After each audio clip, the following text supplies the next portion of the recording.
Mu ruzinduko agirira muri Mozambique, Papa Francisco yumvikanishije ko yifatanije n'abakozweho na serwakira Aida na Kenneth. Yanashimye amasezerano y'amahoro aheruka hagati ya guverinoma ya Mozambique n'abahoze ari abarwanyi ba Renamo. Yabivuze ubwo yabonanaga na Perezida Philippe Nyusi i Maputo. Perezida Emmanuel Macron w'Ubufaransa we yabonanye na mugenzi we wa Centrafrica Faustin Archange Touadera mu ngoro ya Perezida i Paris.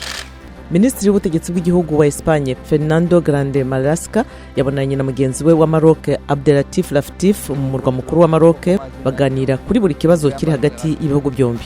Guverinoma ya Nigeria irakoresha uburyo bwo kugabanya imisoro kugira ngo ishishikarize amasosiyete yigenga gufatanya mu mishinga y'ibikorwa remezo. Ni uburyo bwo gushakisha ubukungu budashingiye gusa ku bucuruzi bwa peteroli n'ibikomoka. Naho muri Senegal icyatsi cyadutse kigaca imyaka, aho mu gihugu no muri Mauritania kirimo gukoreshwa mu gutanga ingufu zisukuye. Cyakora igihugu gisanga gikwiye kurushaho kubyaza umusaruro icyo cyatsi.